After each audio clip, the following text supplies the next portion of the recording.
Commander Jack Harper never imagined his routine supply run would end with him crash landing on an alien world. As the escape pod hurtled through the atmosphere, he gritted his teeth, his knuckles white against the controls. The pod's hull screamed in protest, glowing red-hot from the friction. "Come on, you piece of shit!" Jack muttered, fighting against the G-forces threatening to black him out. "Just a little more!" With a bone-jarring impact, the pod slammed into the ground, skidding across a vast purple field before coming to a stop. Silence fell, broken only by the hiss of cooling metal and Jack's labored breathing. Unbuckling himself with shaky hands, Jack stumbled to the emergency hatch and kicked it open. As he emerged, the alien world's lower gravity hit him like a physical force. He felt light, almost weightless. "Well, fuck me sideways," Jack breathed, taking in the landscape. The purple field stretched as far as the eye could see, dotted with towering structures that looked like a cross between mushrooms and skyscrapers.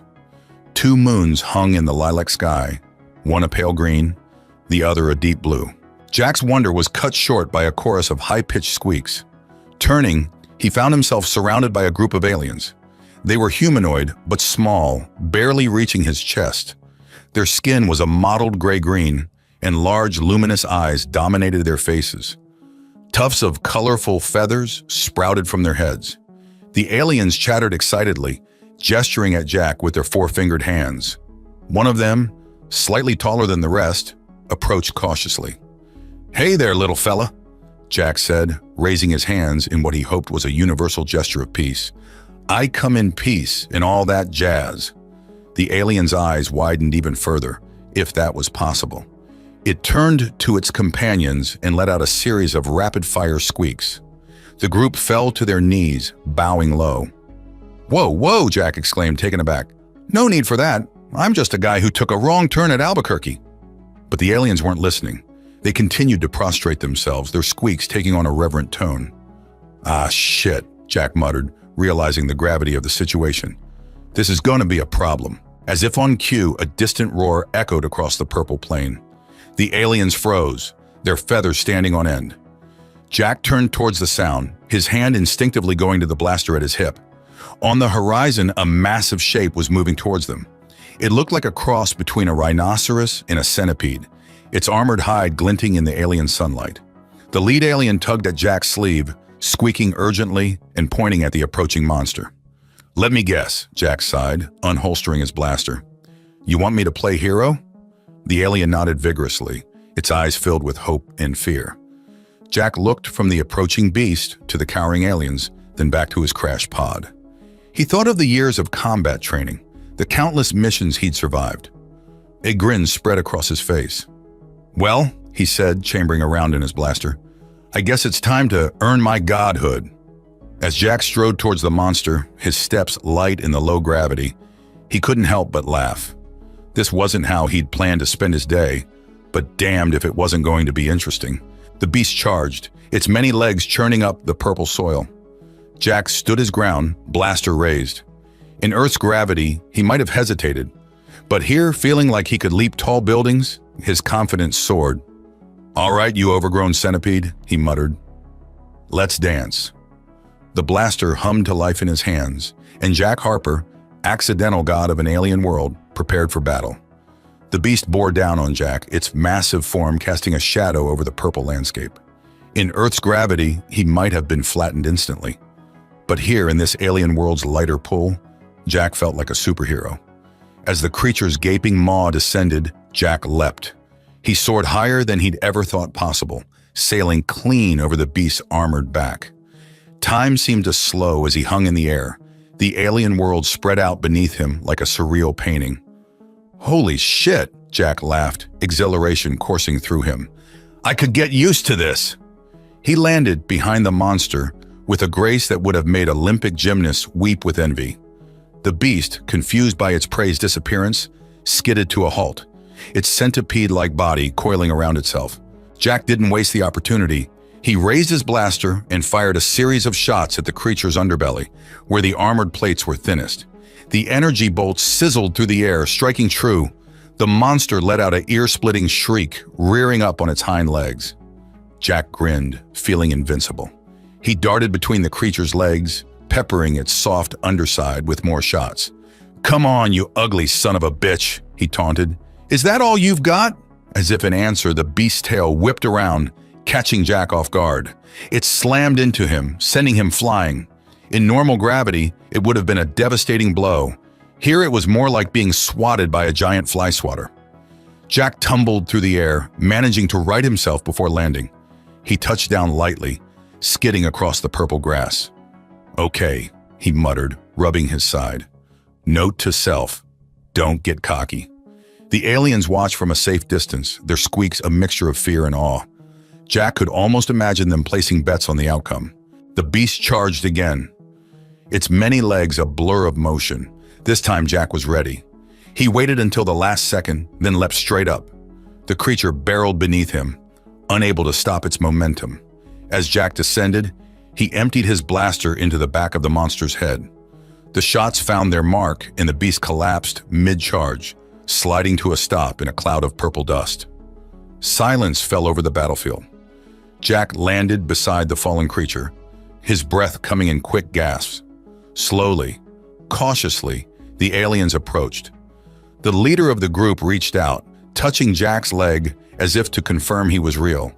Then it turned to its companions and let out a series of excited squeaks. The others responded in kind, their voices rising in what could only be described as a cheer. Before Jack knew what was happening, he was hoisted onto the shoulders of the strongest aliens. They paraded him back towards their mushroom-like dwellings, their squeaks sounding suspiciously like hip hip hooray to Jack's ears. "Well," Jack chuckled, still riding the adrenaline high, "I guess the job interview for godhood went well." As they entered the alien settlement, Jack couldn't help but marvel at the structures. Up close, he could see that the mushroom buildings were actually made of a strange, semi-transparent material that pulsed with bioluminescent light. The aliens set Jack down in what appeared to be the center of their village. A crowd had gathered, their large eyes fixed on him with a mixture of fear and reverence. The leader stepped forward, holding out an ornate staff topped with a glowing crystal. It offered the staff to Jack with a deep bow. "Oh boy," Jack muttered, reluctantly accepting the staff. "I've got a bad feeling about this." As soon as his fingers closed around the staff, a ripple of excitement went through the crowd. The aliens fell to their knees, their squeaks taking on a rhythmic, chant-like quality. Jack stood there, feeling both powerful and incredibly awkward.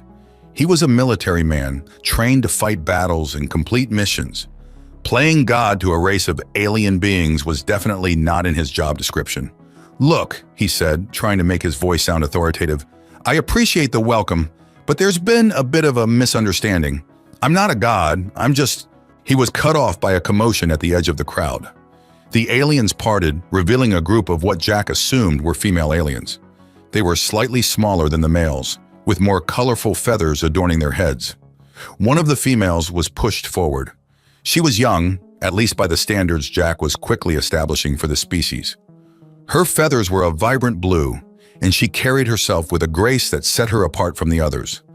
The lead alien gestured between Jack and the young female, its squeaks taking on an almost suggestive tone. "Oh no," Jack groaned, realization dawning. No, that's not necessary. Really, I'm flattered, but..." His protest fell on deaf ears. The young female was ushered forward, her large eyes fixed on Jack with a mixture of awe and trepidation. Jack looked from the alien girl to the expectant faces of the crowd, then up at the alien sky with its twin moons. He thought of his crashed pod, of the vast distance between this world and his own, of the absurdity of his situation. "Fuck me," he sighed. "What the hell have I gotten myself into?" As the sun began to set, casting the alien world in a surreal orange glow, Jack Harper, reluctant god and accidental hero, prepared himself for a very, very strange night. Days turned into weeks, and Jack found himself settling into a surreal routine. Each morning, he'd wake in his divine chambers, a hollowed-out mushroom structure that pulsed with bioluminescent light. His high priestess, the young female alien he'd been paired with, whom he'd named Azura for her vibrant blue feathers, would bring him a breakfast of strange yet surprisingly palatable alien fruits. "Morning, Azura," Jack would greet her, trying to ignore the way she'd bow low every time she entered his presence. What's on the godly agenda today? Azura, of course, couldn't understand his words, but she'd learned to recognize his tone. She'd respond with a series of melodic chirps and gestures, outlining the day's events. Usually, it involved blessing crops, judging disputes, or performing miracles with his advanced technology. Today, however, was different. Azura's chirps were more urgent, her gestures more animated. Jack frowned, trying to decipher her meaning. "Whoa, slow down there, sweetheart," he said, holding up his hands. "I'm still not fluent in squeaky. What's got you all ruffled?"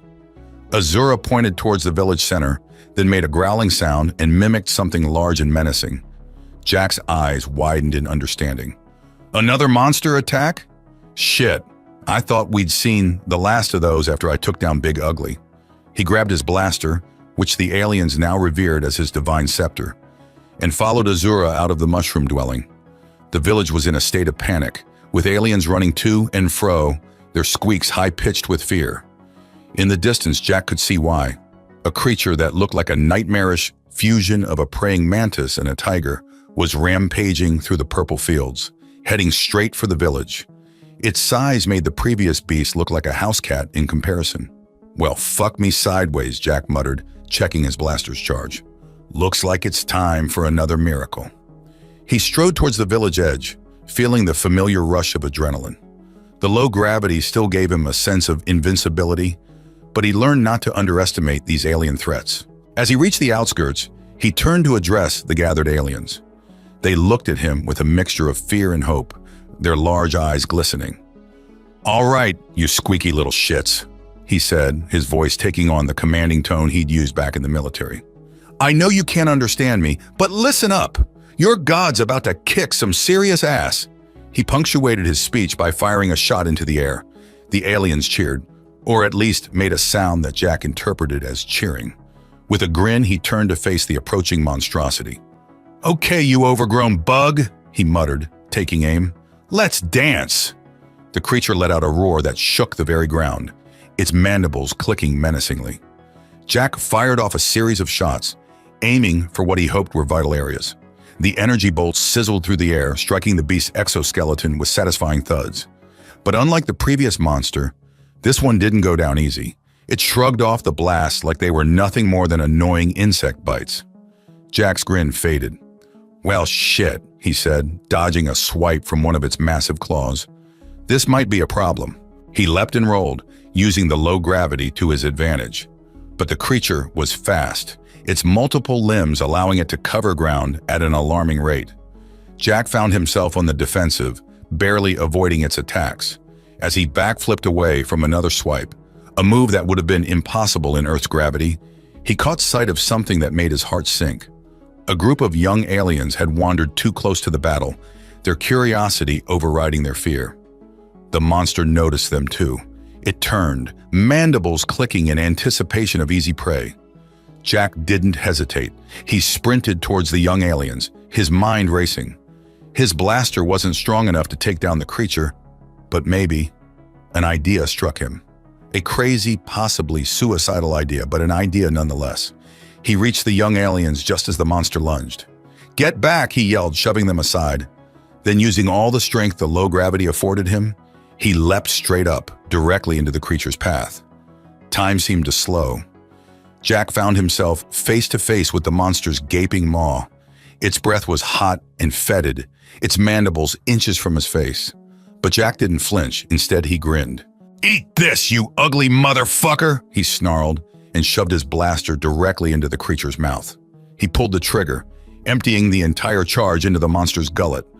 The beast's eyes widened in what Jack could have sworn was surprise. Then, with a sound like 1,000 firecrackers going off at once, its head exploded in a shower of alien gore.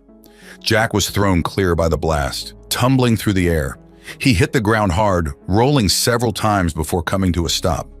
For a moment, he lay there, ears ringing, body aching. Then slowly, he pushed himself up. The monster lay dead, its headless body twitching.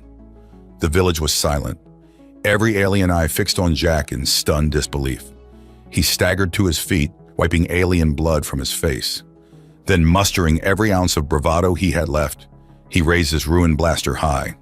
And lo, he proclaimed to the speechless aliens, "Your God smote the beast with his mighty scepter. Let that be a lesson to all who would threaten this village. Also, someone get me a fucking drink." As the aliens erupted into cheers, swarming around him with worshipful squeaks, Jack couldn't help but laugh.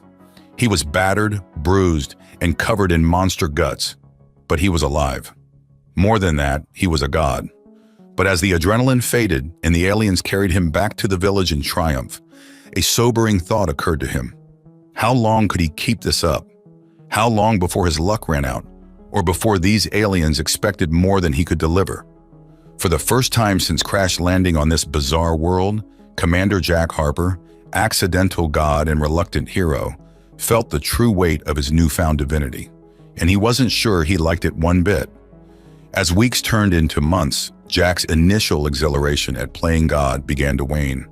The constant adoration, the never-ending rituals, and the weight of an entire alien civilization's expectations started to grate on his nerves. He found himself longing for the simplicity of his old life.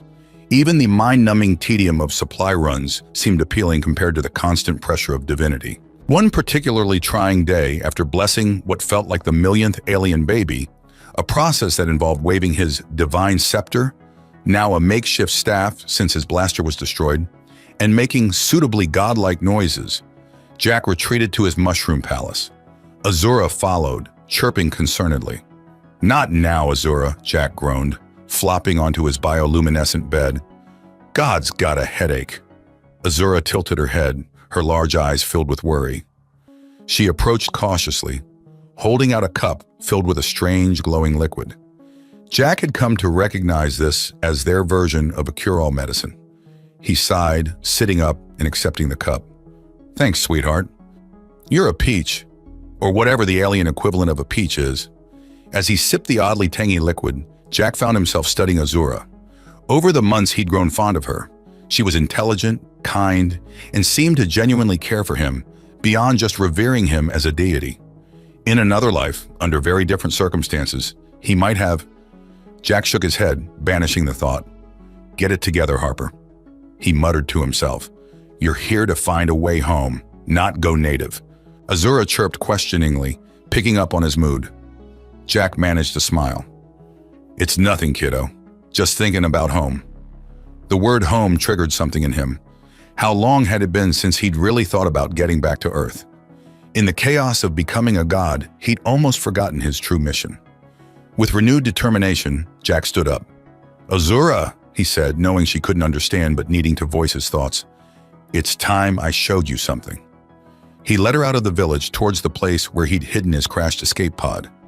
The aliens had wanted to enshrine it as a holy relic, but Jack had convinced them to leave it alone, claiming it was too sacred for mortal eyes. As they approached the pod, half buried in the purple soil, Azura's eyes widened. She let out a series of rapid, excited chirps. "Yeah, this is where I came from," Jack explained, running his hand over the scorched metal. "This is my chariot from the heavens, or whatever you guys want to call it." He popped open a panel revealing the pod's inner workings. To his surprise, many of the systems were still operational. The communication array, however, was completely fried. "Damn," he muttered. "No calling for help, but maybe..." An idea began to form in his mind. With the right materials, he might be able to repair the pod's propulsion system. It wouldn't get him back to Earth, but it could at least get him off this planet, maybe to a more advanced civilization that could help him get home. Excitement bubbled up in him for the first time in months. He turned to Azura, grinning. "I've got a project for us, sweetheart. Time for your god to perform his greatest miracle yet." Azura chirped happily, clearly excited by Jack's enthusiasm, even if she didn't understand its cause. As they walked back to the village, Jack's mind raced with plans. He'd need to gather materials, find a way to explain his project to the aliens without revealing his true intentions. It would be challenging, but it was the first real hope he'd had of getting home since he'd crashed. But as they crested a hill overlooking the village, Jack's newfound optimism faltered. The aliens were going about their daily lives, tending to their strange crops, caring for their young, all under the protective shadow of the mushroom structures he'd come to know as home. For the first time, Jack truly saw the impact he'd had on these beings. They relied on him, worshipped him. What would happen to them if he left? Azura must have sensed his inner turmoil. She placed a gentle hand on his arm, chirping softly. Jack looked down at her, seeing the trust and affection in her large eyes. "Ah, hell," he sighed, feeling the weight of responsibility settle back onto his shoulders. "What's a god to do, huh?" As the alien suns began to set, painting the sky in hues of lavender and gold, Jack Harper stood at a crossroads. The path home beckoned, promising a return to everything he knew and understood. But the path he'd forged here, unexpected and bizarre as it was, pulled at him with equal strength.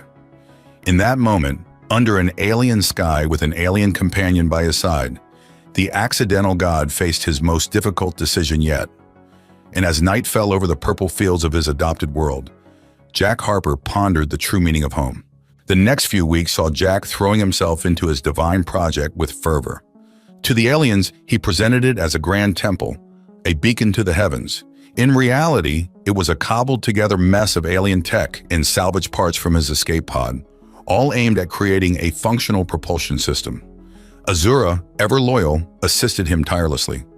Though she couldn't understand the intricacies of what they were building, her deft hands and quick mind made her an invaluable assistant. Jack found himself explaining things to her as he worked, partly out of habit, partly because her attentive chirps and tilted head made him feel like she was actually following along.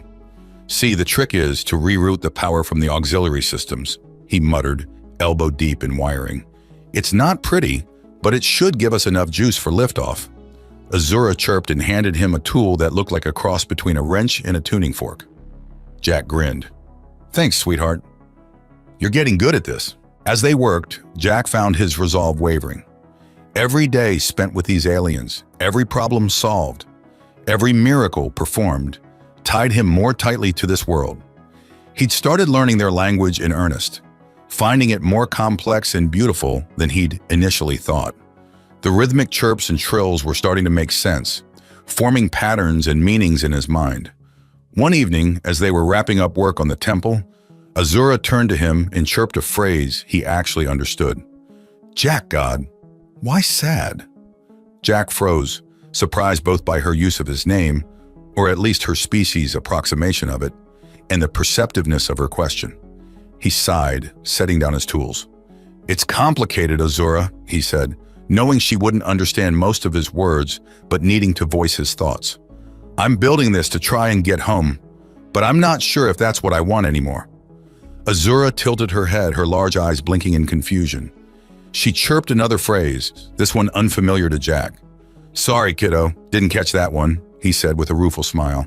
Azura seemed to consider for a moment, then pointed at Jack, then at the village, then made a sweeping gesture that encompassed the entire alien world. She chirped again, more slowly this time. Jack's eyes widened as understanding dawned. "Home?" he asked, pointing to himself and then the village. "You're asking if this is my home now?" Azura nodded vigorously, her feathers ruffling with excitement at being understood. The question hit Jack like a punch to the gut. Was this his home now? Could it be? He looked out over the purple fields, at the mushroom-like dwellings of the village, at the twin moons hanging in the lilac sky. It was all so alien, and yet he realized with a start, it had become familiar, comfortable even. He knew the rhythms of this world now, the daily routines of the aliens, the cycles of their strange suns. He'd made a difference here, become a part of something larger than himself. But Earth still called to him. His own species, his own world, everything he'd known before crash landing in this bizarre paradise. Could he really turn his back on all of that? As if sensing his inner turmoil, Azura placed a gentle hand on his arm. She chirped softly, a sound he'd come to recognize as comforting. Jack managed a smile. "Thanks, Azura. I guess I've got some thinking to do, huh?" Just then, a commotion from the village caught their attention.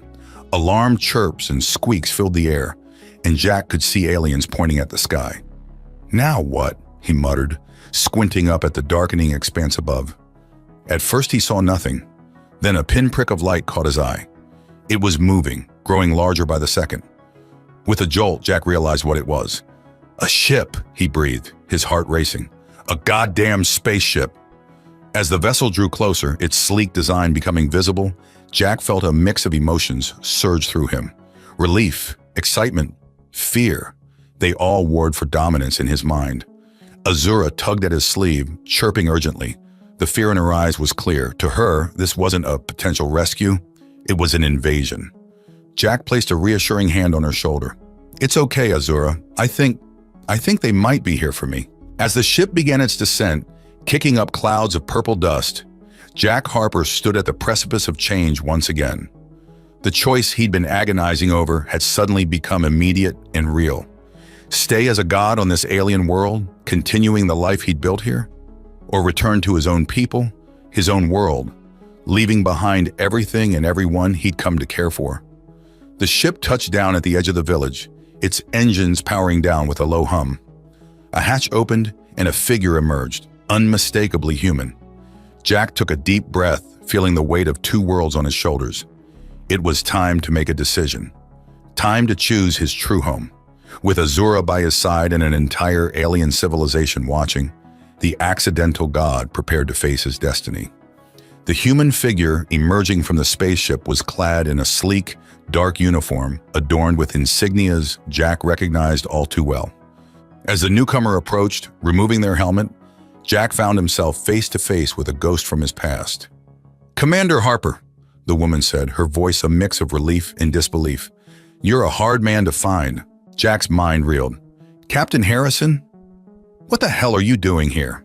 Captain Megan Harrison, his former superior officer and occasional drinking buddy, looked around at the alien landscape with a wry smile. "Apparently rescuing a wayward commander who's gone native. Nice outfit, by the way. Very divine." Jack glanced down at his makeshift robes, suddenly feeling ridiculous. He cleared his throat, acutely aware of Azura pressed against his side and the entire alien village watching from a distance. "It's a long story, Megan," he said. "How did you even find me?" Harrison gestured to the ship behind her. "New long-range scanners picked up your pod's distress beacon. Took us a while to get here, but, well, here we are." She paused, taking in the scene before her. "Looks like you've been busy." Jack ran a hand through his hair, feeling the weight of the moment pressing down on him. "Yeah, you could say that. Listen, Megan, it's not as simple as just..." He was cut off by a chorus of alarm chirps. The aliens, led by their council of elders, were approaching cautiously. Their eyes darted between Jack and the newcomer, confusion and fear evident in their expressions. Azura stepped forward, placing herself between Jack and Harrison. She chirped rapidly, her tone defensive. Jack didn't need to understand every word to get the gist. She was protecting him, her god. Harrison raised an eyebrow. "Friend of yours?" Jack sighed. "Megan, meet Azura." "Azura, this is an old friend." Azura's feathers ruffled as she sized up Harrison. The captain, to her credit, maintained a neutral expression, though Jack could see the questions forming behind her eyes. "Jack," Harrison said quietly, "we need to talk. Privately." He nodded, then turned to Azura. In the alien's language, he said, "It's okay. She's not here to harm anyone. I need to speak with her alone." Azura chirped worriedly, but stepped aside. Jack led Harrison away from the crowd towards the half-finished temple that was supposed to be his ticket home. Once they were out of earshot, Harrison turned to him, her expression serious. "Jack, what the hell is going on here? We thought you were dead or captured. Instead, we find you playing God to a bunch of aliens?" Jack leaned against the structure, suddenly feeling every day of his time on this planet. "It wasn't exactly planned, Megan. I crashed. They thought I was a deity and, well, one thing led to another. And the robes, the worship, the alien girlfriend. She's not my..." Jack started, then stopped himself. "It's complicated." Harrison shook her head, a mix of amusement and concern in her eyes. "You always did have a knack for finding trouble, Harper. But this is a whole new level." Jack looked out over the village, at the aliens who had become his people. "They needed me, Megan. They were struggling, facing threats they couldn't handle. I helped them, protected them. And now?" Harrison asked softly. "What happens to them when you leave?" The question hit Jack like a physical blow. He'd been avoiding thinking about it, even as he worked on his escape plan. I don't know, he admitted. Harrison placed a hand on his shoulder. Jack, I get it. I do. But you have responsibilities back home. People who've been worried sick about you. Not to mention the brass is going to have a field day with his first contact situation. Jack nodded, the reality of his situation sinking in. I know, it's just... I've built something here, Megan. Something important. You've built a lie, Harrison said gently. You're not a god, Jack, you're a man. A good man, but still just a man. Her words stung, but Jack knew she was right. He'd known it all along, really. He looked back at the village, at Azura watching him with worried eyes, at the aliens who had placed their faith in him. Give me an hour, he said finally. I need to talk to them. Explain things. Harrison nodded. Take your time. But Jack, we can't stay long, and we can't leave you here. You know that, right? Jack swallowed hard, feeling the weight of two worlds on his shoulders. Yeah, I know. As Harrison walked back to her ship, Jack steeled himself for the hardest conversation of his life. He'd faced down alien monsters, survived a crash landing on an unknown world, and played God to an entire civilization. But this, saying goodbye, shattering the illusion he'd built, this was true courage. With heavy steps, he walked back to the village. Azura rushed to meet him, chirping questions he was only beginning to understand. The other aliens gathered around, their large eyes filled with a mix of hope and fear. Jack took a deep breath, looking out at the faces that had become so familiar to him. In their language, stumbling over the complex chirps and trills, he began to speak. My friends, he said, his voice carrying across the suddenly silent gathering, there's something I need to tell you about who I really am and where I come from. As the alien suns began to set, painting the sky in hues of lavender and gold, Jack Harper, commander, accidental god, and reluctant hero, prepared to face the consequences of his cosmic masquerade. And in doing so, he would discover the true meaning of divinity, humanity, and home. The silence that fell over the alien gathering was profound. Every eye, large and luminous, was fixed on Jack as he stood before them, no longer the untouchable deity they had worshipped, but a man, vulnerable, flawed, and undeniably human. I am not a god, Jack said, his voice carrying across the purple fields. The alien's translation of his words came out as a series of low, mournful chirps. I'm a man, a human from a distant world called Earth. A ripple of confusion swept through the crowd. Azura, standing closest to Jack, tilted her head, her feathers ruffling in distress. She chirped a question, one Jack had learned to understand. But your powers? Your knowledge? Jack smiled sadly. Not powers, Azura. Just technology and training from my world. We're not so different, you and I. Just from different places. He went on to explain as best he could in their language about Earth, about his mission, about the crash that had brought him to their world. With each word, he could see the shock and disbelief in their eyes slowly turn to understanding. I never meant to deceive you, Jack continued, his voice thick with emotion. I was lost, alone, and you welcomed me. You gave me purpose. In trying to help you, I lost sight of the truth. The alien elders conferred among themselves, their chirps rapid and agitated. Jack waited, his heart pounding. He'd faced down alien monsters with less fear than he felt in this moment. Finally, the head elder stepped forward. His chirps were slow, deliberate. If not God, why help? Why risk for us? The question caught Jack off guard. He'd expected anger, betrayal, not curiosity. He thought for a moment before answering. Because it was the right thing to do, he said simply. On my world, we have a saying, with great power comes great responsibility. I had knowledge and abilities you didn't. I couldn't just not help. The elder considered this, then chirped again. But leave now? Abandon? Jack felt a lump form in his throat. I don't want to, he admitted. But I have responsibilities on my world too. People who need me, who've been searching for me. He gestured to the ship where Harrison waited. That's why they're here. To take me home. A murmur went through the crowd, a mix of sad chirps and confused trills. Azura stepped forward, her eyes glistening with what Jack realized were tears. Jack, stay, she chirped softly. Need you. We love you. The words, so simple yet so profound, hit Jack like a physical blow. He looked out at the faces of the aliens. Not worshippers now, but friends. People he'd laughed with, fought for, grown to care for deeply. In that moment, Jack Harper faced the most difficult decision of his life. Two worlds pulled at him. The familiar blue marble of Earth, with its bustling cities and complex societies, and this purple paradise that had become his unexpected home. He thought of his life on Earth, the military, the missions, the endless bureaucracy.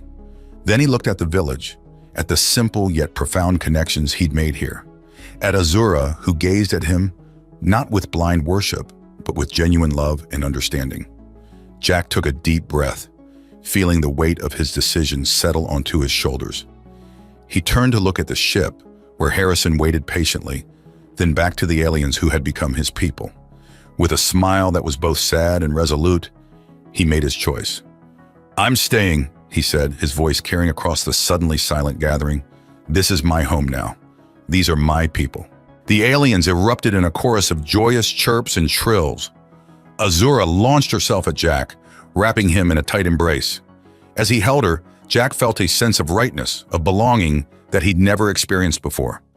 He gently disentangled himself from Azura and walked towards Harrison, who had been watching the scene unfold with a mixture of surprise and understanding. "You're sure about this, Harper?" she asked as he approached. "There's no coming back if you stay." Jack nodded, a sense of peace settling over him. "I'm sure, Megan. For the first time in my life, I know exactly where I'm supposed to be." Harrison studied him for a moment, then smiled. "You know, I always said you were too good for the military life. Guess you just needed to find the right calling." She paused, then added with a smirk, "Even if it took becoming an alien god to do it." Jack laughed, feeling lighter than he had in months. "Tell the brass, tell them I found something worth fighting for, something bigger than any mission they could have given me." Harrison nodded, her eyes suspiciously bright. "I'll tell them. Take care of yourself, Jack, and take care of them." As the ship prepared for takeoff, Jack stood with his alien family, watching his last connection to Earth disappear into the lilac sky. But instead of regret, he felt only certainty and purpose. He turned to face the aliens, his people now, in truth as well as name. In their language he spoke, "I may not be a god, but I promise you this. I will continue to protect you, to guide you, and to love you. Not as a deity, but as one of you. Together we'll build a future brighter than any I could have imagined." As night fell over the purple fields of his adopted world, Jack Harper, no longer commander, no longer god, but simply a man who had found his true home, looked out at the faces of those who had chosen him, just as he had chosen them. And in that moment, under alien stars with Azura by his side, he knew that sometimes the greatest adventures don't end with a return home. Sometimes they begin when you realize you're already there.